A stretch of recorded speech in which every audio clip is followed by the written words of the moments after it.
और बेहोश हो जाती है। अब लड़की को इस हाल में देखकर सुरेश उठाकर उसे अपने कमरे में ले जाता है। सुरेश के लिए ये बहुत ही बड़ी बात थी, क्योंकि उसने पिछले 12 सालों से किसी इंसान को देखा तक नहीं था और आज पूरे 12 सालों के बाद उसने किसी लड़की को देखा है। इसीलिए वो उसे छूने की कोशिश करता है, लेकिन तभी अचानक से लड़की होश में आ जाती है और सुरेश को देख वो काफ़ी ज़्यादा डर जाती है। यहाँ पे लड़की अपना नाम चेताली बताती है। सुरेश उसे कहता है कि वो चलती हुई ट्रेन से गिर गई थी, इसीलिए मैंने उसे उठाकर यहाँ लाया, क्योंकि बाहर बहुत ही तेज़ धूप थी जिससे तुम बीमार भी पड़ सकती थी। यहाँ पे सुरेश उससे पूछता है कि आखिर तुम ट्रेन से कैसे गिर गई। चेताली कहती है कि मैं अपने पति के साथ सफ़र कर रही थी और जब वो टॉयलेट की तरफ गई तो वहाँ पे 2 आदमी रहे थे और जब मैं उनके बीच आया तो उन्होंने मुझे नीचे फेंक दिया। यहाँ पे चेताली कहती है कि मेरे हस्बैंड बहुत ही परेशान हो रहे होंगे, वो मुझे पूरी ट्रेन में ढूंढ रहे होंगे और वो कभी भी मुझे ढूंढते हुए यहाँ आ सकते हैं, लेकिन मेरे हस्बैंड के यहाँ आने से पहले मुझे उसके पास पहुँचना है। सुरेश उससे कहता है कि यहाँ दूर दूर तक कोई भी घर नहीं है और ना ही यहाँ से कहीं जाने का रास्ता। सुरेश उससे कहता है कि अगर तुम्हारे हस्बैंड ढूंढने के लिए आएंगे तो वो यहीं पे आएंगे, इसीलिए तुम्हें भी यहीं पर रुकना चाहिए।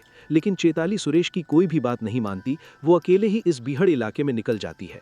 यहाँ पे चेताली काफ़ी दूर तक जाती है, लेकिन फिर भी उसे दूर दूर तक एक भी घर नहीं दिखता और तभी चलते चलते चेताली को अचानक से चक्कर आने लगते हैं और वो वहीं पर गिरकर बेहोश हो जाती है। वहीं पर हम सुरेश को देखते हैं जो छुप छुप कर चेताली का पीछा कर रहा था और उसके बेहोश होते ही वो उठाकर उसे वापस अपने घर ले आता है। यहाँ पे वो चेताली के पैरों में लगी चोट पर मरहम लगा रहा होता है। यहाँ पे सुरेश चेताली को समझाता है कि तुम कभी भी यहाँ से अकेले नहीं जा, इसलिए बेहतर यही होगा कि तुम अपने हस्बैंड को यहीं पे आने दो। लेकिन चेताली को सुरेश पर बिल्कुल भी भरोसा नहीं था।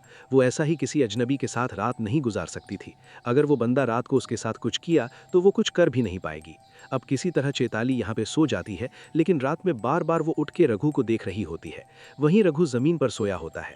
अब चेताली को बार बार उठते हुए देखकर रघु को लगता है कि वो अनकंफर्टेबल है, इसीलिए वो बाहर चला जाता है। अब जैसे ही चेताली देखती है कि रघु बाहर चला गया है, तब जाकर वो चैन की नींद सोती है। इसके बाद फाइनली यहाँ पे सुबह हो जाती है और रघु अपना डेली का रूटीन शुरू कर देता है। हम देखते हैं कि रघु सुबह 5 बजे ही उठ जाता है और पानी लाने के लिए वो काफ़ी दूर जाता है।